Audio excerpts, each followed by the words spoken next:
An advisor to Trump said the firings of the major impeachment witnesses was meant to send a message that siding against the president will not be tolerated.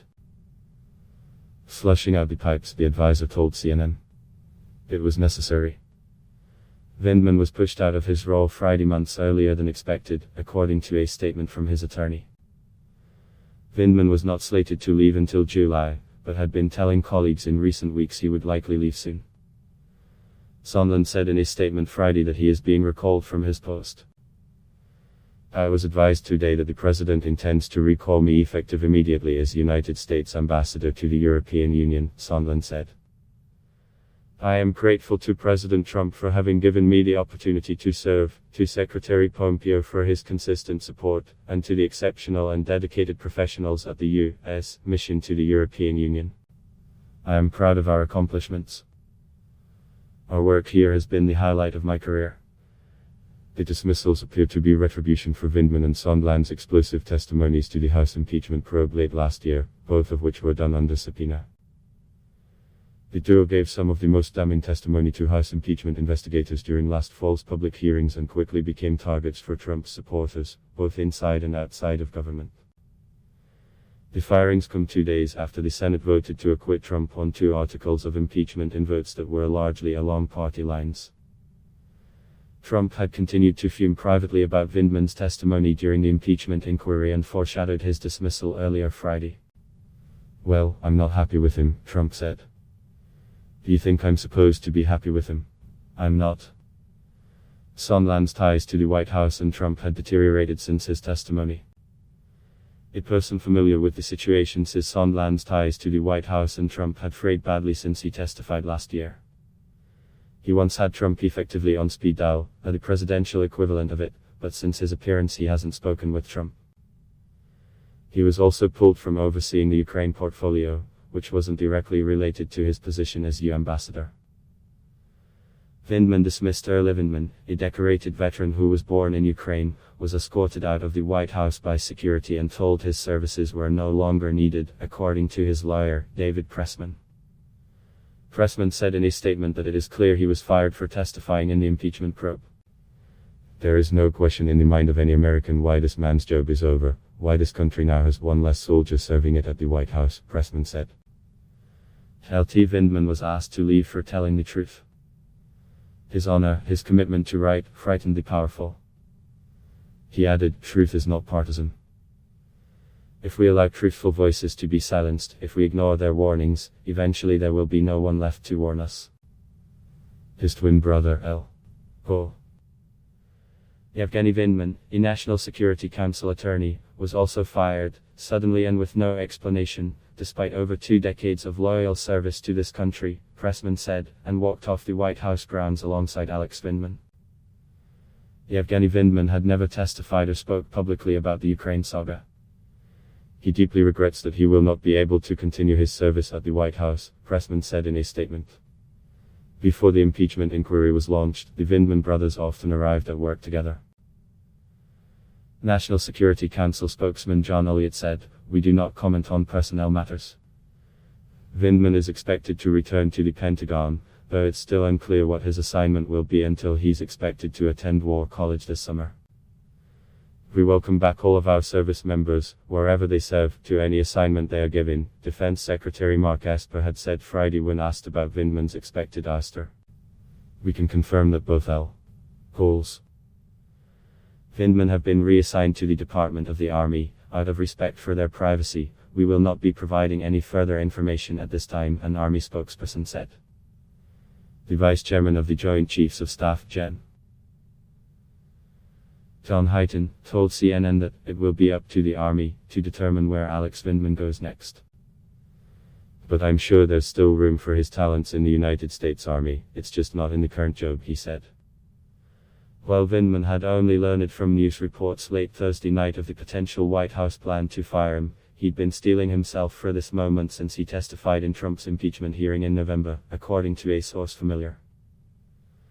Of the friends and family reaching out in support of the Purple Heart recipient amid the subsequent attacks from Trump and his allies, some also warned of likely retribution. One source who spoke with Vindman recently said the veteran originally hoped he could continue to be effective in his role at the National Security Council post-testimony, but was quickly marginalized when he returned to work. Alex was a bit naive about it at first, because he believed that since he did what he thought was right, things would work out, a source close to him said. But it eventually became clear that wasn't how things were going to go this time. Vindman had told lawmakers during his November congressional testimony that he reported concerns about Trump's July 25 call with the leader of Ukraine to the top National Security Council lawyer within hours of the call, and that some of the changes he tried to make to the since-published transcript were left out, though he didn't say why. Vindman also told lawmakers that later, he was told not to discuss the call with anyone else. Vindman, who was awarded a Purple Heart for his service in Iraq after being wounded in an IED attack and still carries shrapnel from the attack in his body, according to a source close to him, also told lawmakers how his family had fled to the US from the Soviet Union when he was a child. The privilege of serving my country is not only rooted in my military service, but also in my personal history.